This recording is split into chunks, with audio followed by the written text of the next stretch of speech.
Monday. So today I'm 20 weeks. I'm halfway there and I'm hanging in there still, like I tell you guys. And I'm just really excited and grateful that I made it this far. So I'm just taking it a day at a time. That's all I can really do. And just take my vitamins, keep up with my appointments, and all that good stuff. So I know it's been a little while since I made my last update, but I'm excited. So today's 20 weeks and we're halfway there. As far as symptoms, it's just a lot of fatigue. Like, I'm so exhausted right now. I really didn't feel like making a video, but I was like, okay, I need to update. But I just been really tired. The fatigue is coming back on me a lot. Just really get exhausted easily. I made some notes. I can remember what symptoms. Just again, the tired feelingness. Lately I've been having bad headaches still, and I feel dizzy sometimes when I stand up or while I'm walking. It really scares me sometimes, but I talked to my doctor and they said it's normal, but I need to stay well hydrated, especially in this heat. So I get really bad headaches. And I get dizzy a lot sometimes when I'm walking, or if I've been sitting down for a while and then stand up, I feel real dizzy and lightheaded. It's really scary, but again, the doctor said, just staying hydrated, especially this heat, it can really throw you off. So the most important thing is I have to drink a lot of water, and that's all I drink anyway, but I don't think I'm drinking enough. So I definitely need to work on that. Another thing, I feel like I have pinched nerves in my back, or I have really bad back pains. It's been really bad for the past 2 weeks. I forgot to let you guys know, but the back pain is starting to come on. I had that during my last pregnancy, and I haven't been taking my calcium pills. They were just so big. Maybe I need to find a different kind of calcium pill, because the ones I bought, they were too big, and I would choke and gag on them. So I just stopped taking them a long time ago. So again, the back pains are coming back, and sort of like sciatic pains. It's almost feel like as if it's like a pinched nerve in your back, and it comes on when I'm walking, and it stops me like midway, and I got to stand for a little bit. When I lay down at night, my back is a hot mess. I was so exhausted. So Monday, I'm going to go to my chiropractor. I used to go to her last time, so I'm going to start going to her now.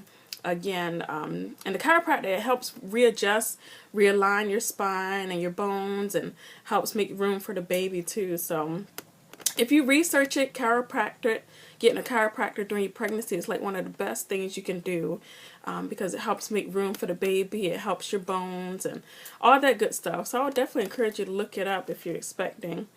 Again, fatigue, heaviness. Another thing is Braxton Hicks. I'm starting to feel it now. It's like a tightening feeling, and I definitely notice it. It's not like constant or frequent, and again, that is normal. It's because that's how our uterus grows. So the stretching and the tightening is part of a growing uterus. So it's a completely normal symptom, but you probably don't start to feel it until about halfway. So I am starting to feel the Braxton Hicks tightening and contractions in a way. I'm feeling the baby move, y'all. It's like so cool. I feel like straight kicks now. It's really neat. The other night, I was eating some ice cream or something, and maybe a few minutes later I was laying down, and all of a sudden I noticed these strong kicks. I was like, oh my gosh, what in the world? And my husband was laying next to me, and he felt one of the kicks. So it was just like out of nowhere, I just started feeling all these random like strong kicks. And it's really neat. So I definitely feel the baby a lot now. I feel like straight movement, kicks. It's not consistent, but mainly I feel it like in the day, and then late at night I start to feel the baby kick. But it's like hard kicks, so I can feel it on the outside of my belly. I've definitely gotten huge, gained a ton of weight. So I'm hanging in there. Again, I'm peeing every hour just about. I cannot keep nothing. And that's why I've been hesitant about drinking all this water, because it makes me pee every 2 minutes, literally. So I guess I just got to suck it up and deal with it, But that's the hardest thing, going to the bathroom every few minutes. Especially when I try to lay down at night, I get comfortable. And I had just went to the bathroom, but once I get comfortable again, I got to go back to the bathroom. So it's a struggle. I forgot to tell you guys my boobs are huge. I probably grown maybe at least 2 cup sizes. I went to a motherhood maternity store maybe a few weeks ago and got resized. I just wanted to cry because I had gained so much weight and my boobs got so huge. So I gained at least 2 cup sizes so far, and I'm quite sure it's going to go up more as I go further along. So, and that happened to me before, so I shouldn't even be surprised. But I definitely want to breastfeed. That's my main goal, and I want to stick to it. And so I definitely, that's my biggest goal. So try not to stress about it too much and just hope that I will be able to breastfeed when that time comes, you know. I started a baby registry. I was really nervous about doing one because my husband was like, it's too early, and you know, I was just afraid. I mean, just that whole thought of like baby shower and stuff, because our last baby, he died like maybe 3 days before his baby shower. So I was really hesitant about doing a registry and, you know, thinking about a shower and things like that. So, but I just did it anyway. I didn't think too much of it because I would have easily talked myself out of doing a registry. So I'll be registered at Target and Babies R Us. And I'll probably put a link in this video or probably the next video that I do. And I just stuck with like the basic things. I didn't put any clothes on the registry. Just the basic stuff that you need, like bottles,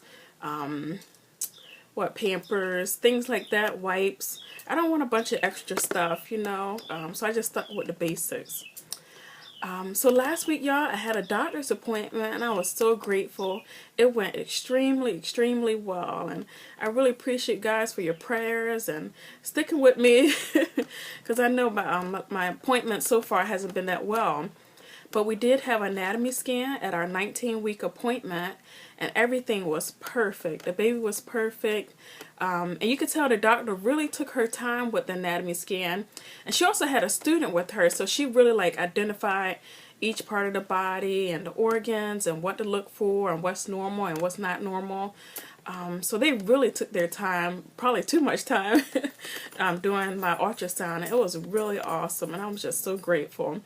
But she didn't see any cysts, or the fluids were just fine. The baby was kicking and moving, and he was, you know, very healthy. And so I'm just so grateful for that. During that appointment, we also had a genetic appointment as well. So we sat down and talked with a genetic counselor, and she just reviewed our family history, and we had the option of doing a blood test for a screening, but my husband and I, we just declined because we were so hopeful about the ultrasound, and I didn't really think it was necessary, and I didn't think my insurance would cover it, so most likely we would have had to pay out of pocket for it. But I really didn't think it's necessary, maybe not at this point, but she said we can always change our mind if we do want to get the blood test screening for any like chromosome abnormalities or traits like sickle cell. They can test for that kind of stuff. But she said based on our family history, everything looks good. You know, just the normal things in a family. But she didn't see any risk that would cause our baby to be at risk for any, you know, abnormalities or anything like that. So those two doctors, they were extremely nice, and I talked to her about my fears of the stillbirth and getting monitored. And so they gave me, they assigned me to a high-risk doctor, a real doctor, that specializes in high-risk pregnancies. Even though I'm not considered high-risk, they still gave me that support anyway because of my history. And so I'll be assigned to a high-risk doctor, and I will see her. Her name is Dr. Burt, and I will see her for the rest of my pregnancy. So I'm really excited, y'all. I'm so grateful that worked out, because I was really stressed, and seeing that nurse practitioner, it just wasn't enough for me. So I'm glad I'll be seeing the specialist doctor for the rest of my pregnancy each time I have my appointment. And if I'm not too crazy about her, they said, you know, I can always try a different high-risk doctor at their practice, because they had so many. So I'll be monitored by, you know, a high-risk doctor every 4 weeks, and they can do more ultrasounds if needed. I'll get another ultrasound during my 3rd trimester, and I can also get non-stress tests as I get closer to my due date. So everything's going good, y'all. The baby's healthy, and I'm healthy, and we're taking it easy, and I'm just so grateful that everything's working out. 'Cause y'all know I was stressed in the beginning.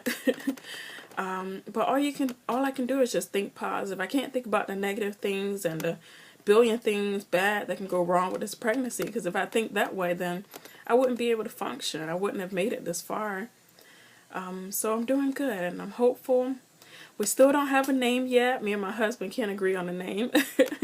So he's saying wait till God give us a name. So that's what we're waiting on. But we're excited. So I'll update you guys again next Sunday, and you all have a blessed day. Alright, so this is my belly for 20 weeks. And 20 weeks, getting there, getting big. Belly for 20 weeks. I always wear dresses so you can never see my stomach. So belly for 20 weeks. It's out there, I guess. Alright.